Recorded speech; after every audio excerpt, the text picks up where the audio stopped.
Hello नमस्कार विद्यार्थियों। आज के इस व्याख्यान में हम नैतिक सुखवाद पर विवेचन करने जा रहे हैं।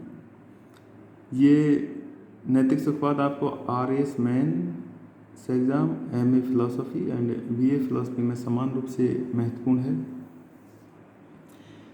नैतिक सुखवाद एक नैतिक सिद्धांत है जो मनुष्य के कर्तव्यों को निर्धारित करने के लिए अर्थात कर्मों के औचित्य या अनुचित के लिए मापदंड प्रस्तुत करता है। यह मनुष्य के कर्मों के औचित्य तथा अनुचित के लिए सुख को मापदंड बनाता है। यानी कि मनुष्य के जो कर्तव्य है वो उचित है या अनुचित है, उसके लिए ये बताता है, मापदंड बताता है कि वास्तव में कौन से कर्म शुभ है या उचित है, या कौन से कर्म अशुभ है या उचित अनुचित है। ये नैतिक सुखवादी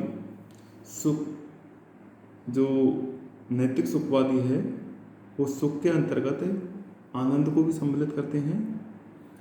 अब ये प्रश्न उठता है यहाँ पर कि सुख क्या है और आनंद क्या है। तो दार्शनिकों ने सुख की अलग अलग परिभाषाएं दी है, लेकिन यहाँ पर जो परिभाषा दी है वो सभी परिभाषाओं की तरह से निष्कर्ष है कि सुख क्या है, एक तरह से वांछनीय अनुभूति है। सुख व्यक्ति की स्वाभाविक शारीरिक इच्छा के पूरी होने पर ज्ञानेंद्र द्वारा उत्पन्न जो तृप्ति होती है उसकी क्षणिक अनुभूति सुख है।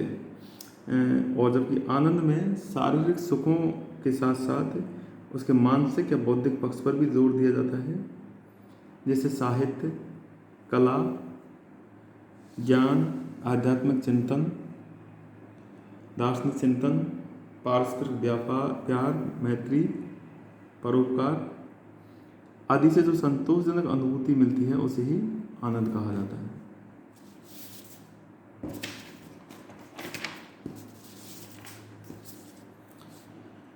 नैतिक सुखवादी सुख के अंतर्गत किसको शामिल करते हैं? आनंद को भी शामिल कर लेते हैं। तो सुख में और आनंद में क्या फर्क है? सुख शारीरिक सुख तक सीमित है, शारीरिक दृष्टि तक सीमित है, तृप्ति तक, और आनंद में मानसिक सुख पर ज़्यादा जोर दिया जाता है। नैतिक सुखवाद के अनुसार प्रत्येक कर्म जो मनुष्य के सुख में सहायक है वह शुभ है, और उसके सुख में बाधक है वह अशुभ या अनुचित है। इस सिद्धांत के समर्थक यह भी मानते हैं कि सुख ही अपने आप में वांछनीय है तथा दुख ही अपने आप में अवांछनीय है। यानी कि जो कर्म मनुष्य के सुख में सहायक है वो उचित है, और जो सुख में बाधक है वो अशुभ या अनुचित है। ये नैतिक सुखवाद दो तरह का होता है, एक है स्वार्थमूलक नैतिक सुखवाद तथा दूसरा है सर्वार्थमूलक नैतिक सुखवाद।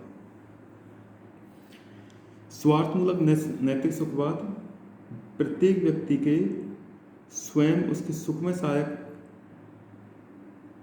कर्म पर जोर देता है तथा बताता है कि जो कर्म व्यक्ति के स्वयं के सुख में सहायक है वो उचित है, और जो कर्म उसके स्वयं के सुख में बाधक है वो अनुचित है। स्वार्थमूलक नैतिक सुखवाद के समर्थक जो दार्शनिक विचारक संप्रदाय है उनमें है चारवाक, अरिस्टिप्स, एपिक्यूरस, हॉब्स तथा स्लिप।